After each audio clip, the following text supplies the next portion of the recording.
Hey guys, so my article was called Super Bowl Advertising.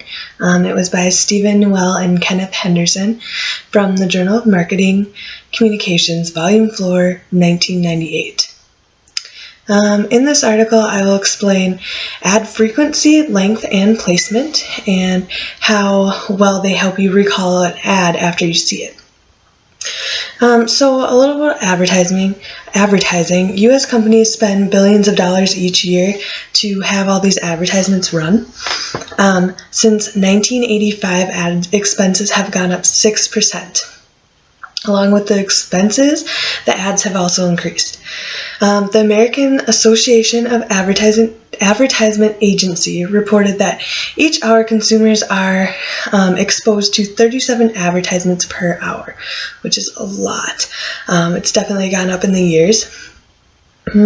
So what this article actually is about is it tests, like how I said before, how well the frequency, length, and placement of each ad affects your recall in the commercial. So how well you're going to remember it and how well it sticks in your brain if you're shopping or any of that.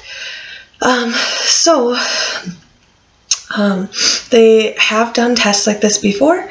The only difference was it was in a laboratory setting, so it wasn't as natural, and the results weren't probably the greatest because people, when you're in a different environment, such as like when you're taking a test and you're in a different environment, it's kind of hard to think and your brain doesn't recall things, and then when you go home you're like, oh, hey, I knew what that was.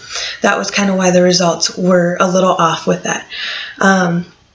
So to go into what frequency, placement, and length is, even though it's kind of self-explanatory, frequency is like how often the commercial is played. So if it's played more than once, you're going to most likely remember it better, which is what the article goes into test.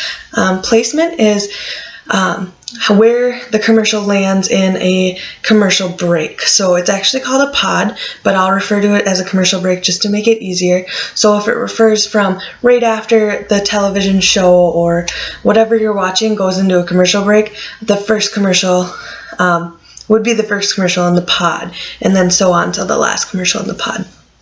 And then length is another aspect that they were testing. So the length of a commercial, whether it's like a 1 minute, 45 second, 30 second, shorter than 30 second, however the commercial goes. They test that too. So this experiment tests on 887 people. How they did this, they surveyed them after they watched the Super Bowl.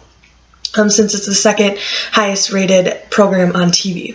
And this was easy for them to keep track of the commercials, when they played, what quarter they played in, and how long they were. So the day after the Super Bowl, they surveyed these 887 consumers. Some of the questions they asked were which quarter they watched and how much of it they watched. They also asked them to write down the brand of the advertisement that they remembered and kind of a description of it. Another thing they asked was the mood that they were in when they watched this, what team they wanted to win, and some of their viewing habits.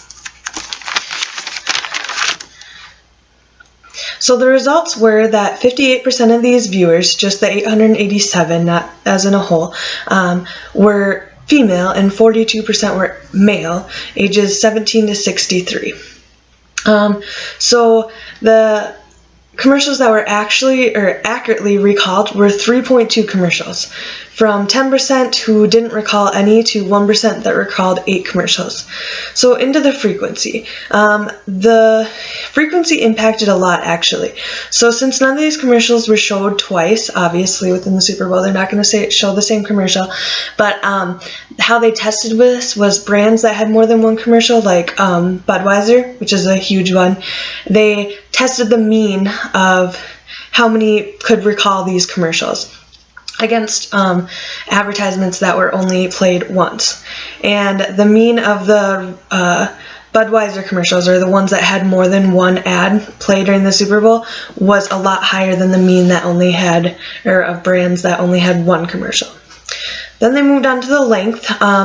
This impacted the most, actually. So commercials that were longer, 30 seconds or longer, had a higher mean recall than the commercials that were shorter. Then with placements, commercials that were first in a commercial break were recalled significantly more than the commercials that were played last. But once they switched this around and kind of not the same commercials but the same brands, it really didn't hold up with the impact at all. So that one doesn't really have a huge impact. So what it came down to was messages, or the message length and the number of times the brands were showed has the biggest effect on consumers in the recall of commercials. The problem for advertisers is that to have more commercials that are longer costs a lot of money. For instance, Anheuser-Busch was recalled the best out of all the commercials, but they had 4 commercials that were over 30 seconds, and to air each of these was $4 million. So what it came down to was that advertisers have to decide, is it worth it?